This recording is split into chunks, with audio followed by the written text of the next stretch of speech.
Bueno, vamos a continuar entonces un poquito vamos a obviar algunas diapositivas, vamos a avanzar un poco porque estamos bastante lentos. Las técnicas de coloración y otras técnicas de eclosión de huevos y de cultivos, muchos no nos van a interesar, les dejo a ustedes para que lean si necesitan esa información en algún momento, pero vamos a continuar un poquito con otras cosas y vamos a empezar con la clase de cestodes. Bueno, la tinción es transitoria, la más común, ustedes ya saben que es la sulfametileno y el Lugol, nosotros vamos a usar Lugol, fíjense acá tenemos los blastocystis hominis, que yo les había dicho, el quiste de blastocystis hominis, como se observa en el microscopio óptico teñido con Lugol. Acá tenemos un quiste de entamoeba histolítica, una ameba, lo mismo que acá, una entamoeba coli, como se observan simplemente con la tinción de Lugol. ¿Qué es la tinción que yo les repito? Es la que más ustedes van a utilizar simplemente para dilucidar estructuras en caso de que tengan que mirar parásitos al microscopio.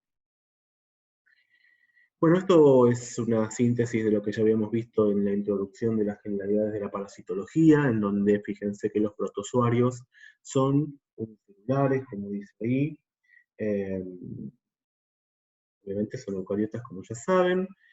Microscópicos, se mueven con ayuda de cilios flagelosos pseudópodos. Algunos ejemplos ahí tienen: trypanosoma, entamoeba histolítica, giardia, etc. Los helmintos, que son los que vamos a tratar a continuación, también son llamados gusanos o vermes. Vermes, la palabra vermes también la van a encontrar en la literatura que se lo asocia a los helmintos. Son multicelulares todos ellos y se conocen dos grupos. Los platelmintos o gusanos planos, ¿sí? Por ejemplo las tenias, como vamos a ver en un ratito, de los cestodes, y los nematelmintos o gusanos redondos, que son los cilíndricos, esos que ustedes también ya han conocido seguramente en materias anteriores, como Ascaris lumbricoides, como dice ahí, Necator americano, Anquilostomas, o también, por ejemplo, Trichuris trichura, o Oxyurus enterobius vermicularis. Entonces, un poco más de clasificación dentro de, como habíamos visto anteriormente, los helmintos.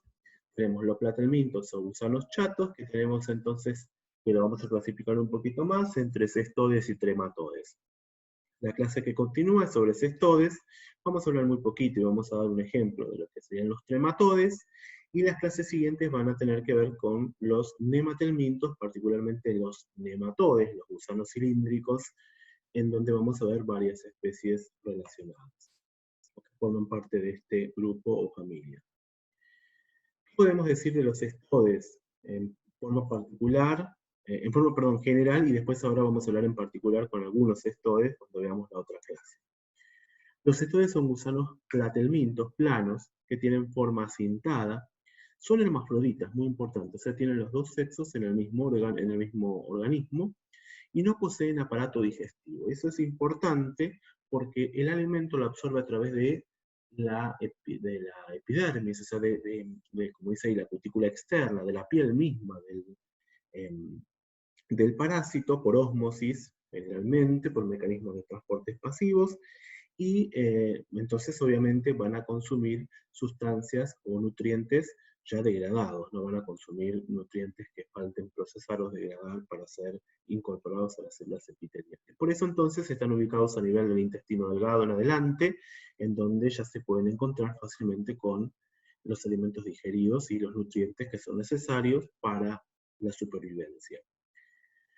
La cabeza, o escólex, nosotros le vamos a llamar escólex a las cabezas de estas tenias, o taenias, es el órgano de fijación, muy importante. Se fijan mediante el escólex o cabeza.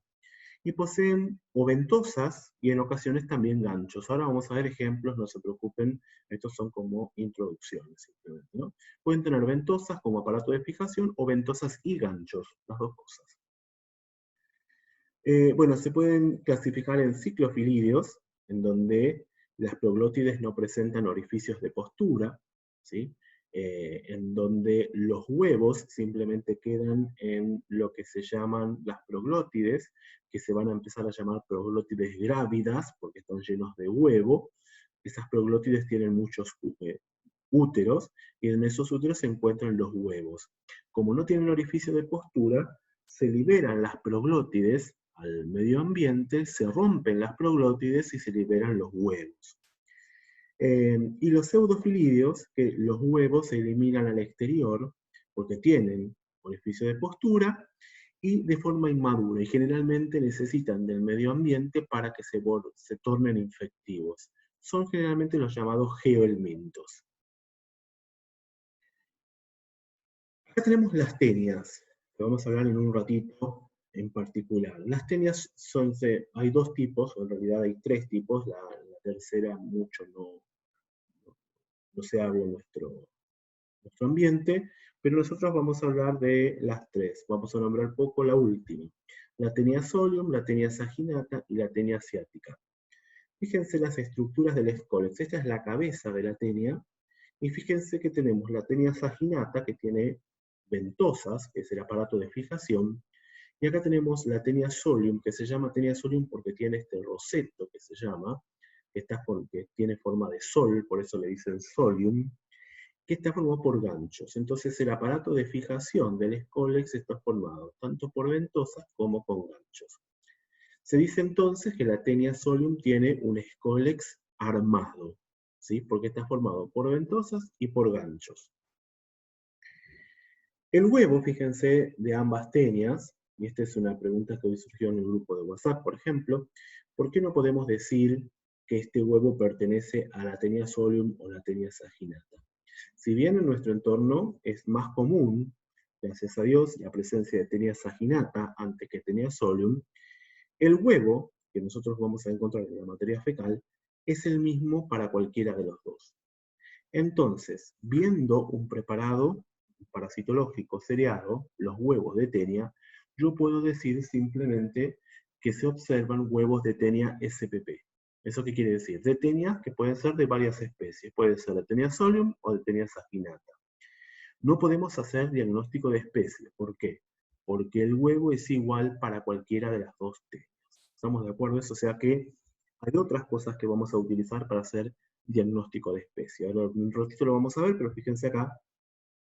Una de las cosas que vamos a ver que son diferentes es el escólex, pero muchas veces esto es la cabeza de lo que sería la tenia, es del tamaño de una cabeza de un alfiler.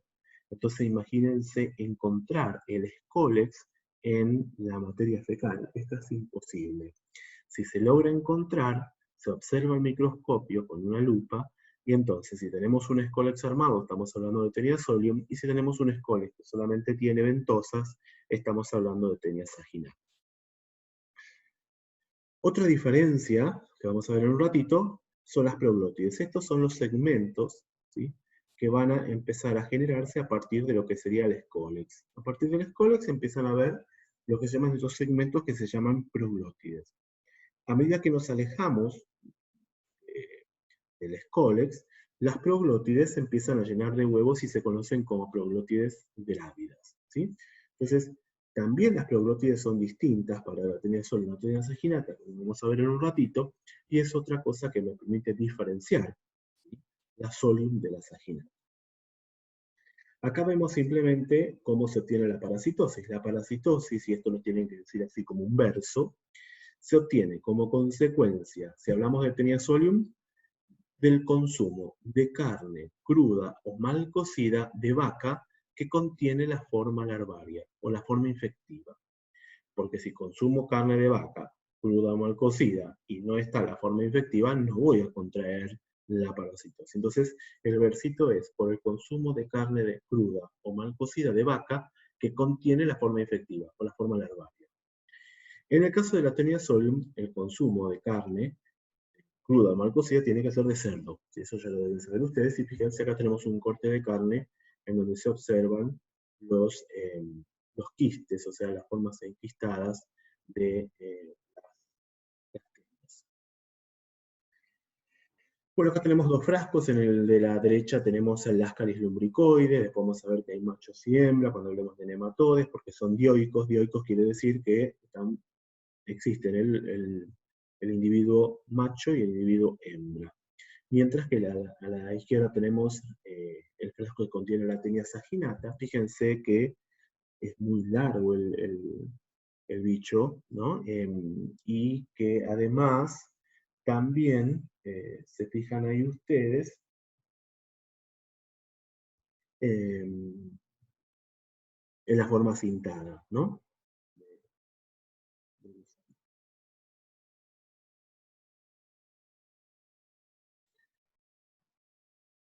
Otro tipo de técnica que nosotros vamos a estudiar es la iminolepis.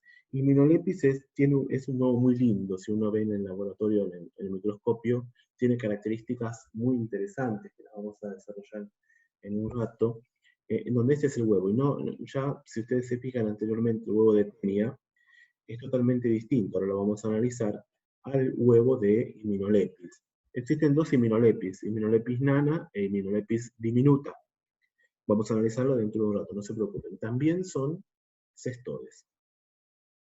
Acá tienen la otra Iminolepis. Fíjense cómo la Iminolepis diminuta tiene un huevo totalmente distinto a lo que sería la Iminolepis nana. La Iminolepis nana, por ejemplo, tiene menor contenido de líquido intracelular, mientras que en la Iminolepis diminuta hay mayor contenido de líquido intracelular. Una característica muy común.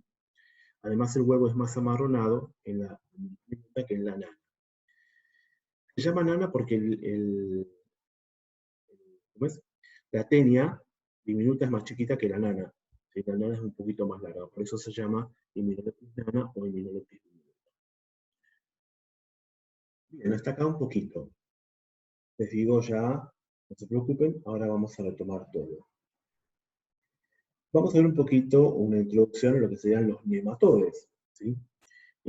Los nematodes, como dicen ahí, son gusanos cilíndricos, tienen sexos separados, son dioicos, eso vayan relacionándolos, vayan incorporándolos.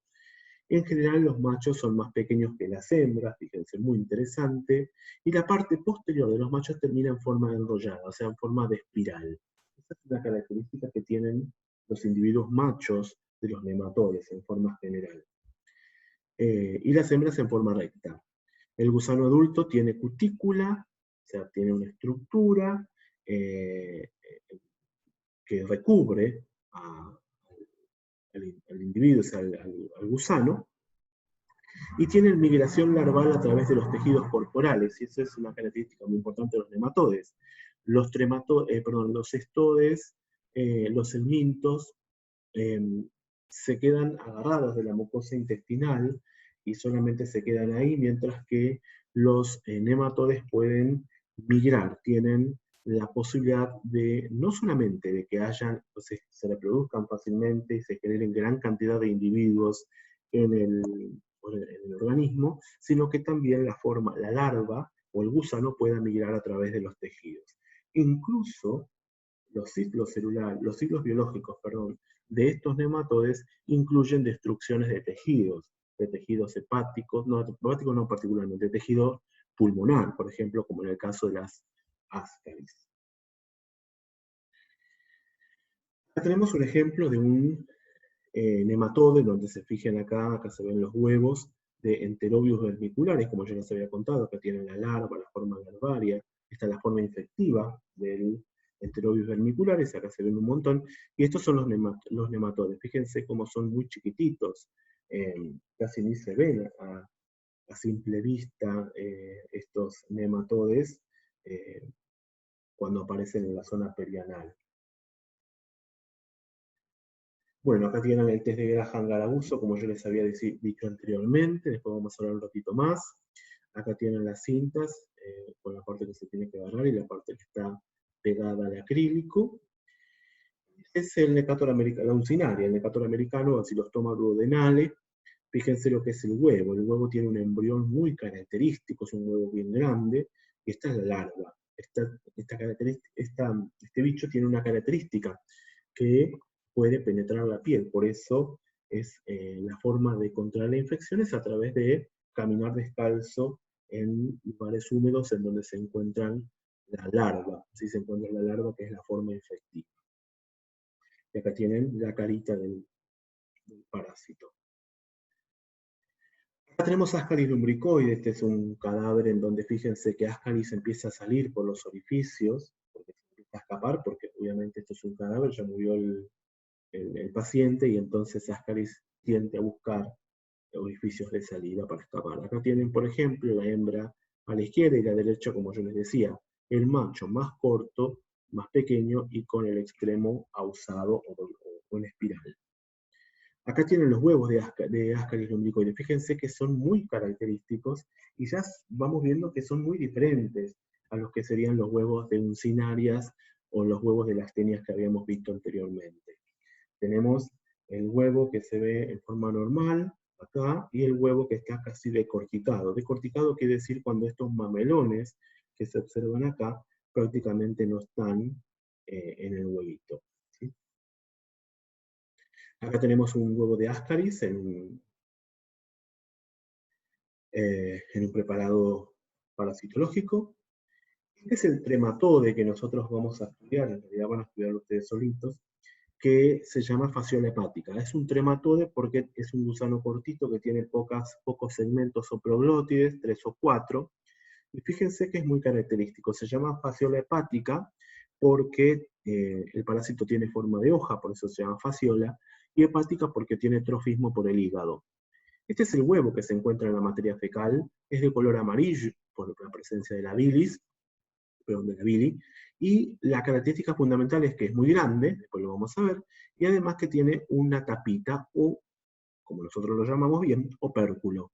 Cuando se abre esta tapita, por acá sale la larva para comenzar el ciclo biológico, o para reanudar el ciclo biológico del parásito. Bueno, acá tenemos los huevos que ya habíamos visto.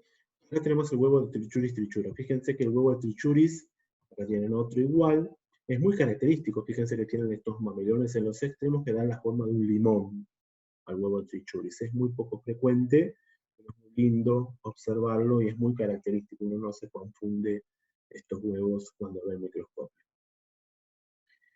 Bueno, nuevamente, el huevo de Ascaris, fíjense que está totalmente decorticado, el huevo de Trichuris trichura y el huevo de Uncinaria. No sabemos cuál Uncinaria, si Mercator americano o Acinostoma duodenale. Bueno, después yo les voy a pasar el ejercicio de aplicación, no se preocupen, y ahora vamos a continuar con la clase siguiente, que son los testores.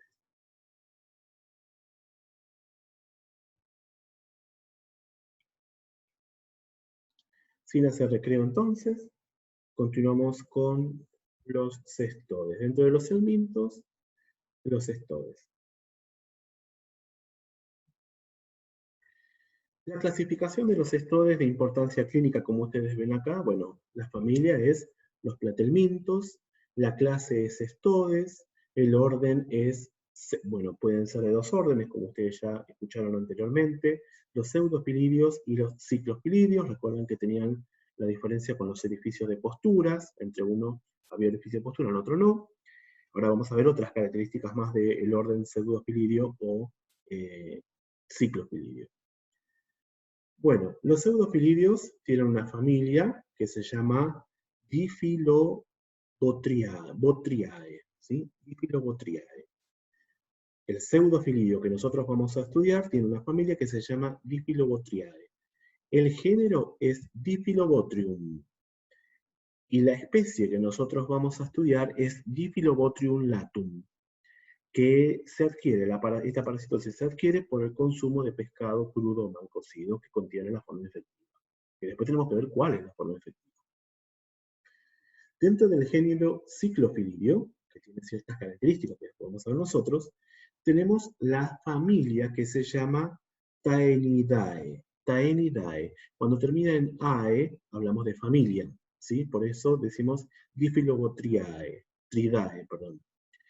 El género que nosotros vamos a estudiar es de Taenia, ¿sí?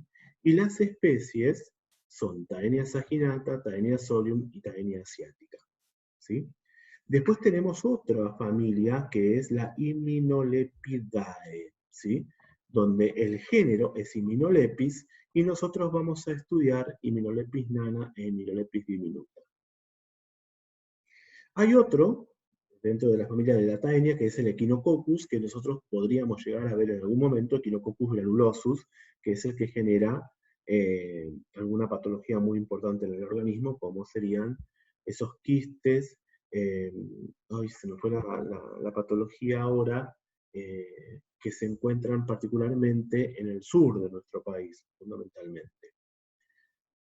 Después les voy a decir cuando se me aparece la patología nuevamente. La tengo en la punta de la lengua. Otra familia es la Dilepididae, ¿sí? La familia Dilepididae, hasta a mí me cuesta decir, pero esto igual no forma parte del examen, no se preocupen. El género más común es el Dipylidium, y la especie más común dentro de los Dipylidium es Dipylidium caninum, que es una parasitosis que se adquiere a partir de una zoonosis. En realidad es una zoonosis porque el perro es el que la dispersa, digamos, ¿no? A partir de él nosotros podemos llegar a obtener la parasitosis. Podemos hablarlo mucho más en detalle. Cuando hablamos del orden Cyclophilidio, ¿sí? En realidad, Cyclophilidae, el aparato de fijación, fíjense que son las ventosas o las ventosas y ganchos, ¿sí? Los ciclofilidios. Entonces, acá están las tenias, tenia saginata, tenia solium, y piznana, y piznana. Dentro de los poros genitales se encuentran en el borde del anillo, ahora lo vamos a ver bien. El anillo sería lo que sería la proglótide, ¿no? Y no tiene un orificio de postura. Recuerden que yo les decía que se liberaban las proglótides finales del gusano, que se llamaban proglótides, esos segmentos se llaman proglótides. Los últimos proglótides se llaman proglótides grávidos, que se liberan al exterior, se rompen y liberan los huevos, ¿sí? Entonces esas son las características del orden Dipylidium, perdón, Cyclophilidium, ¿sí? Del orden Cyclophilidium. Si hablamos del orden Pseudofilidio, ¿sí? Tenemos que el aparato de fijación no son ni las ventosas o los ganchos, sino que son las bótrides. Las bótrides son como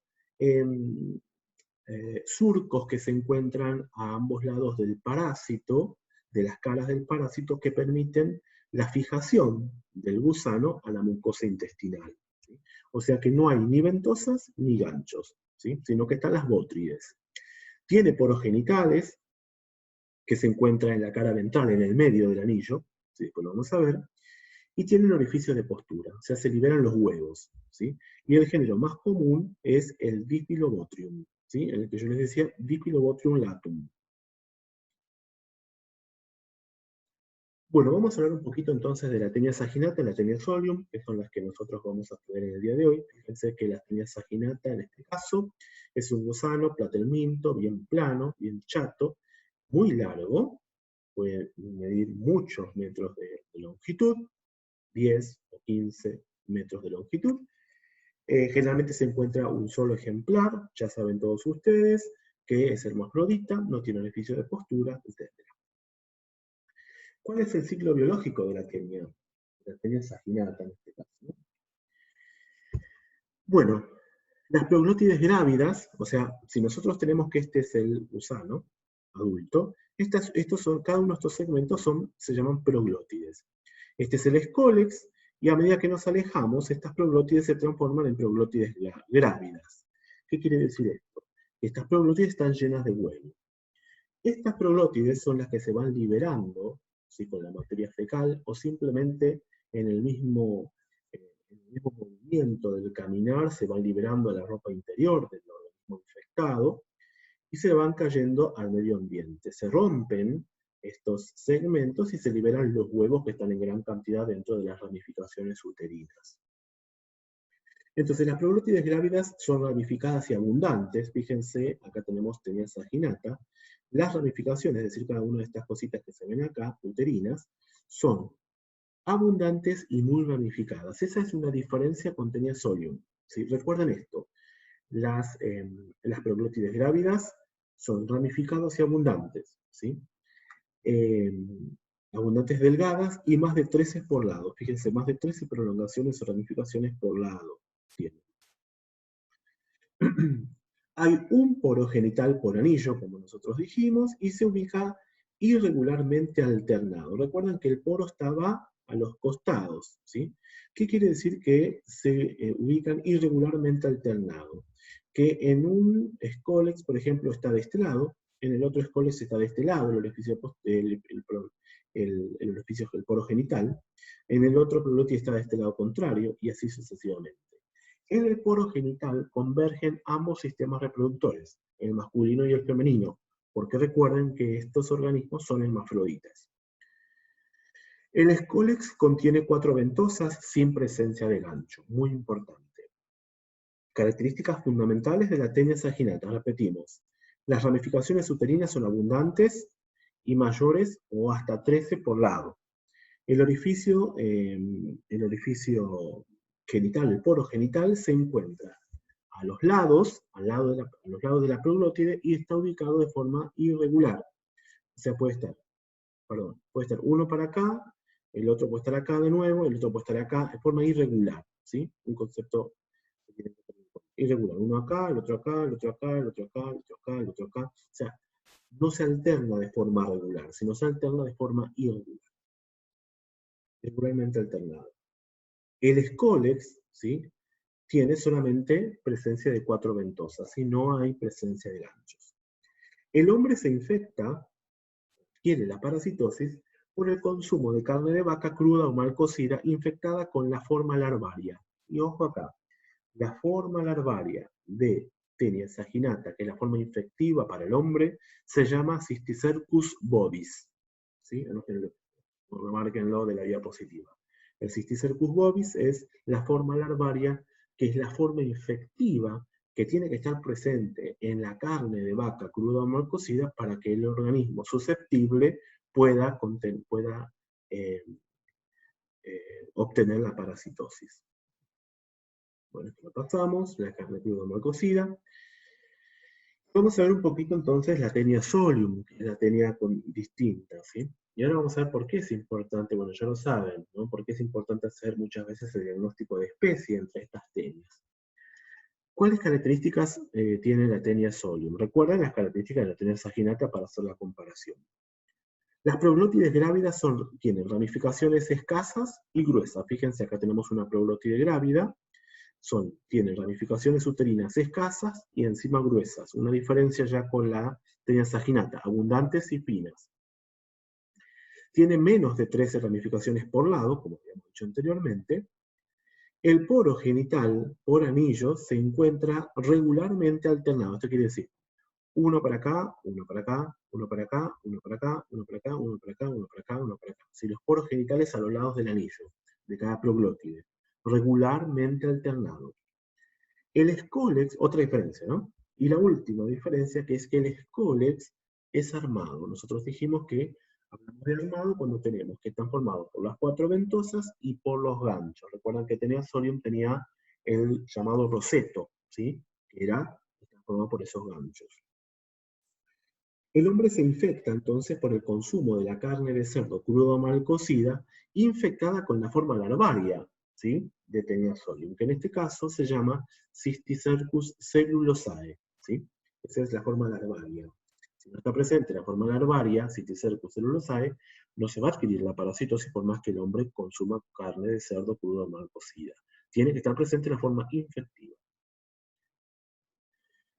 ¿Cuál es la importancia entonces de la tenia solium? Que la tenia solium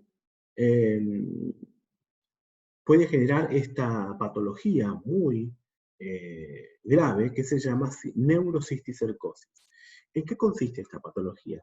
Consiste en que el ciclo biológico que ocurre dentro del cerdo para llegar a la forma larvaria y que se enquiste en la carne, va a ocurrir en el cerebro humano, ¿sí? Entonces, la tenia solium tiene la capacidad de que en lugar de que se genere el bicho, el gusano largo, y se empiecen a liberar las proglótides grávidas, y después se eclosionen, se rompan, se liberen los huevos, las larvas de este parásito pueden invadir el sistema nervioso central y enquistarse en el sistema nervioso central, ocurriendo lo mismo que ocurriría en el cerdo. O sea, el ciclo que ocurre en el cerdo puede llegar a ocurrir también en el organismo humano. Y por eso esta patología es muy severa, que sería el cuadro característico de Taenia solium, es la neurocisticercosis. Bueno, en la Taenia solium el hombre puede ser hospedero definitivo y también intermediario. ¿Recuerdan eso? El definitivo era cuando se encontraba la forma madura, adulta, sexualmente activa. Pero también puede ser intermediario. Ingiere el huevo y se inquista en órganos como el cerebro, el sistema nervioso central. Bueno, Taenia solium, ramificaciones del escólex, escasas y gruesas. Taenia saginata, abundantes y delgadas, finas. El huevo es común a las dos tenias. Y entonces tengan en cuenta eso. Cuando yo veo un huevo de Taenia, tengo que decir, esto es un huevo de Taenia spp, porque no puedo saber a priori, sin ver otras cosas de la Taenia, si es que proviene de una Taenia saginata o una Taenia solium. ¿Cómo puedo hacer el diagnóstico de especie? Encontrando las proglótides en la materia fecal o encontrando el escólex. Si no, no puedo hacer diagnóstico de especie. Sí puedo decir es Taenia spp. Eso tiene que quedar bien claro. ¿Por qué? Porque el huevo es común a las dos tenias. Es el mismo. Y acá tienen las características. El huevo es un huevo medianamente grande, tiene un embrión interno acá en el huevo que se llama hexacanto, porque está formado por 6 ganchos. Estos ganchos no son los ganchos que después va a tener la Taenia solium en su escólex, sino son ganchos que el embrión va a utilizar para abrirse camino una vez que comienza a liberarse el parásito desde el huevo. Bueno, tenemos una membrana, fíjense, esta es la membrana interna estriada, gruesa, ¿sí? Muy característica y encima de color marrón, si ustedes recuerdan el huevo que yo les pasé por WhatsApp. Bueno, tendrán vacuolas de glucógeno, no me interesan los ganchos, y tiene una capa que se puede observar o no, muchas veces no se observa, la mayoría de las fotos van a ver que no se observan, que es la cubierta vitelina, que acompaña generalmente al huevo, pero que no siempre se ve. Fíjense entonces que dice huevo de Taenia spp. Acá tenemos lo mismo que les conté anteriormente, Taenia solium y Taenia saginata. Fíjense que en el poro genital convergen el conducto deferente y la vagina, siempre en las dos especies, ¿no? Fíjense ahí. Acá tenemos las ramificaciones uterinas, abundantes y este sería una Taenia saginata, por tanto, sería abundantes las ramificaciones uterinas de los escólex grávidos. Acá tenemos las ramificaciones uterinas de las proglótides grávidas de Taenia solium, que son escasas y bien gruesas. Y el huevo, que es común a ambas especies.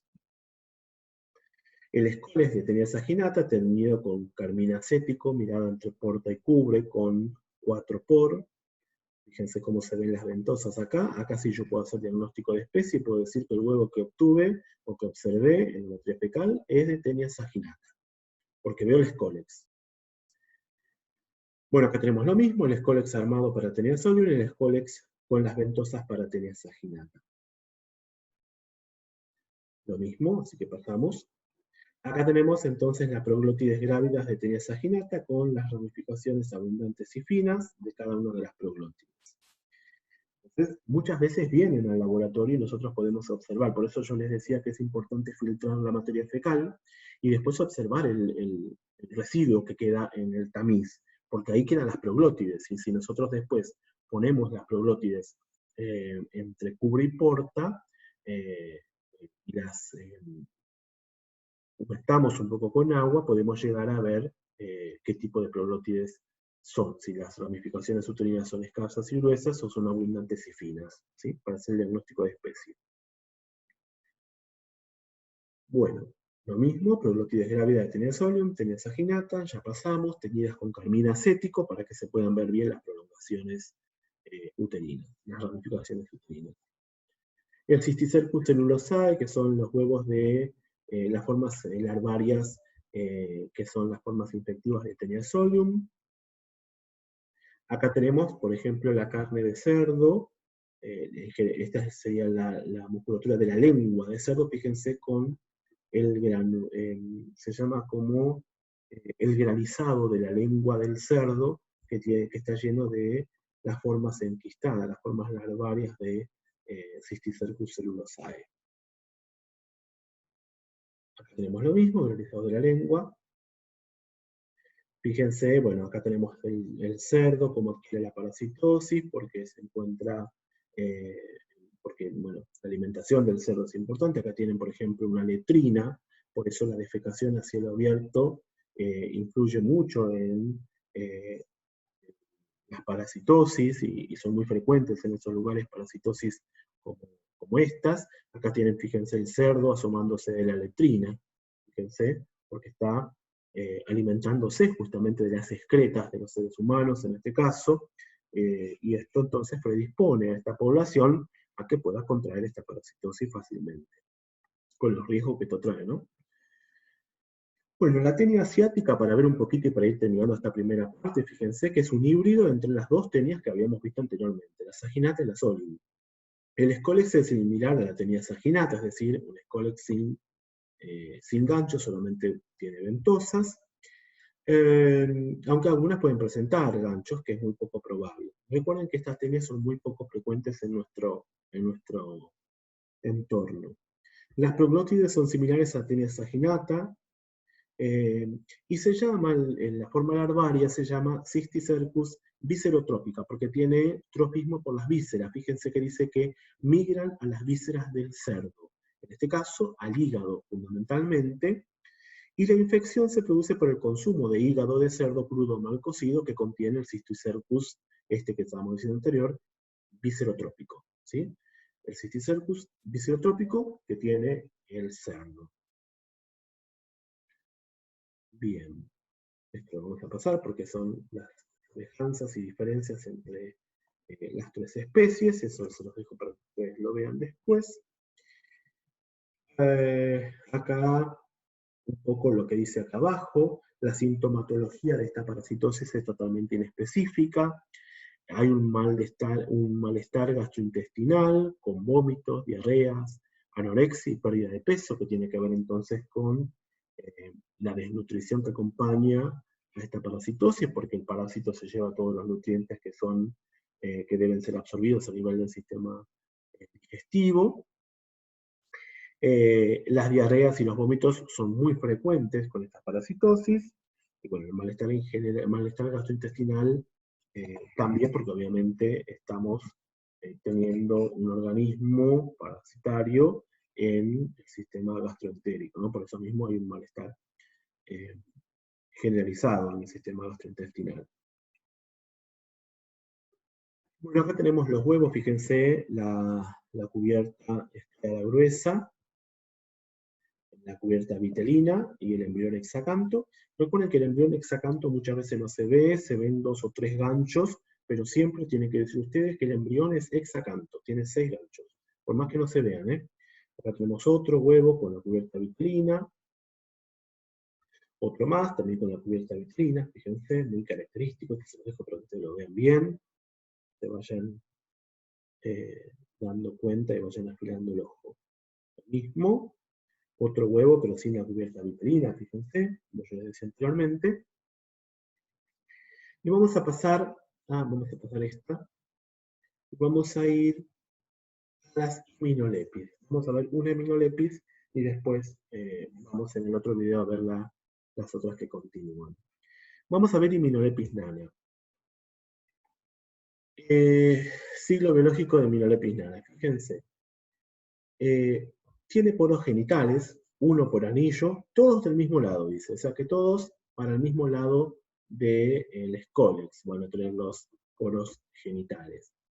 El adulto mide, fíjense, mucho más pequeño que lo que sería una tenia sólida, una tenia saginata, alrededor de 2 centímetros. El hombre se infecta en forma directa por los huevos en verduras mal lavadas, fíjense, en forma indirecta por artrópodos que ingieran el huevo y generan en su interior el cisticercoide. ¿Sí? No es un cisticerco, sino que se llama cisticercoide. Generalmente el artrópodo que uno ingiere es el gorgojo, fíjense, de la harina. Entonces, el gorgojo de la harina tiene esta forma larvaria, se ingiere por accidente este artrópodo y se adquiere la parasitosis de forma indirecta. Bueno, también hay infecciones endógenas que se generan proglótides grávidos que se rompen en el mismo interior del organismo, se rompen, liberan los huevos en el intestino y se enquistan en el hospedero nuevamente. Entonces ahí hay como una reinfección, ¿sí? Por eso se llama infecciones endógenas, ¿sí? Los huevos aparecen liberados a nivel del intestino delgado del hospedero. Recuerden que como toda tenia, las proglótides, los huevos, no tienen orificio de postura, por lo tanto no se liberan los huevos, sino que se liberan las proglótides. Tengan en cuenta eso. El escólex es armado, tiene ventosas y ganchos, pero a diferencia de lo que sería la Tenia solium, mide alrededor de 2 centímetros, es muy pequeño. Acá tenemos entonces el escólex armado de la Hemilolepis nana. La sintomatología también es inespecífica, fíjense, malestar gastrointestinal, vómitos, diarrea, anorexia y pérdida de peso, lo mismo que para la Tenia saginata. ¿Cómo hacemos la diferencia? Por los huevos. Los huevos son totalmente distintos entre Hemilolepis nana, Hemilolepis diminuta y las Tenia saginata y solium. Fíjense cómo es el huevo de Tenia, de Tenia Hemilolepis nana. Es un huevo mucho más grande, mide alrededor de 50 micrones, es hexacanto, pero fíjense, el embrión tiene en su interior, o sea, el embrión, tiene en su interior estos filamentos que se llaman filamentos polares, a ambos lados de lo que sería el embrión. Fíjense, hexacanto con membrana hialina, en su interior está ubicado el embrión hexacanto, y presentan filamentos polares a ambos extremos, ¿sí? Del embrión. Y mide alrededor de 50 micrones. Esas son las características de Hemilolepis nana en cuanto al huevo de Hemilolepis nana. Acá se ve el huevo de Hemilolepis nana, fíjense que es muy característico, acá tienen el embrión hexacanto y acá no se ve mucho, pero deberían verse los filamentos polares. Acá se ve un poquito el filamento polar, fíjense con muchas ganas, el embrión hexacanto y el huevo que es un poquito más grande, un poco más grande que las tenias. Acá se ven bien los filamentos polares, este es el embrión, el hexacanto y el huevo en general. Acá se ve bien el filamento polar, acá y acá. Lo mismo, acá se ven un poquito los ganchos, acá se ven los filamentos polares a ambos lados, fíjense. Bueno, hasta acá entonces Hemilolepis nana. En el próximo video vamos a ver Hemilolepis diminuta y vamos a ver lo que restan sobre las tenias antes de comenzar con los nemátodes. Nos vemos, o nos hablamos, o nos escuchamos dentro de un rato.